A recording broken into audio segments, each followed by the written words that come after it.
Pendant 10 ans sur ma chaîne, j'ai créé des films. Et la particularité de mes courts-métrages, c'est que je les réalise tout seul.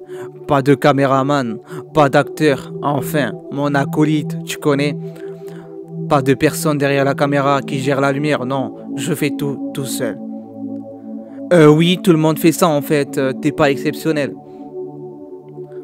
Tu vas te demander pourquoi, car simplement j'adore créer. J'adore le cinéma, il est hors de question pour moi que je me donne l'excuse de ne pas créer. Ça filme, je filme. Comme je le dis souvent, l'idée est dans ta tête, pas dans ton matériel. Du coup, comment on fait un court-métrage seul? Sur l'aspect technique, premièrement, ton histoire. Un film, c'est une histoire. Deuxièmement, ton téléphone ou un truc qui filme. Troisièmement, le trépied. Il sera ton meilleur ami. Prends-en deux même. Lumière et micro.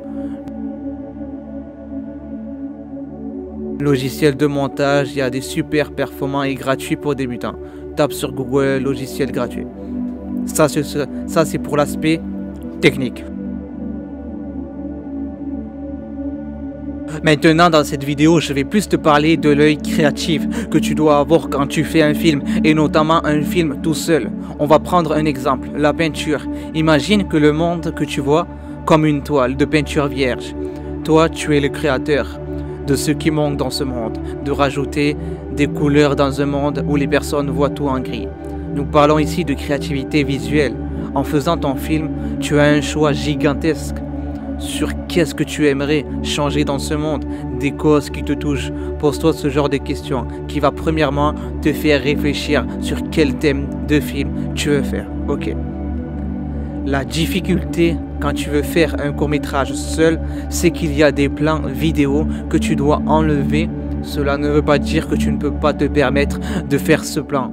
En gros, ce que j'essaie de t'expliquer, les plans où il te faut un caméraman, tu oublies, car c'est toi qui fais tout.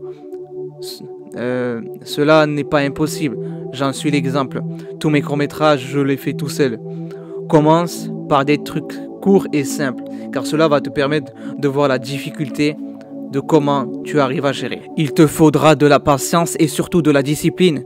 Je sais que cela te fait peur, que tu penses que tu ne vas pas arriver, le premier pas est toujours le plus dur. Comment tu peux savoir si cela te plaît réellement si tu n'as jamais essayé? Fais-le pour toi. T'aimes le cinéma, non? Ne le fais pas pour l'argent, les abonnés. Non, fais un film que tu as toujours voulu voir pour toi.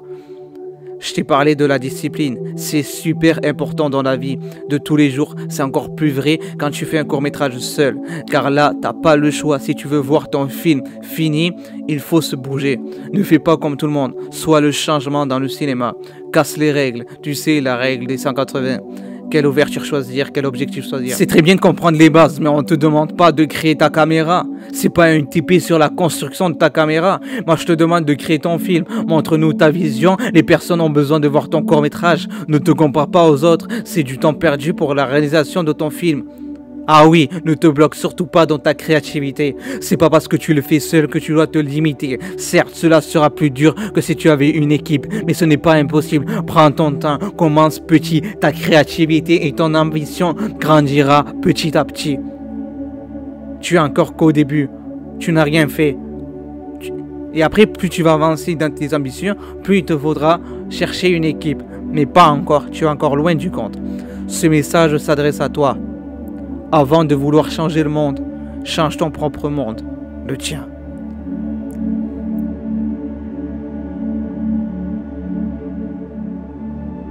Du coup, finalement, la question, ce n'est plus comment faire un film seul, mais plutôt quelle œuvre je vais créer dans cette toile qu'on appelle la vie.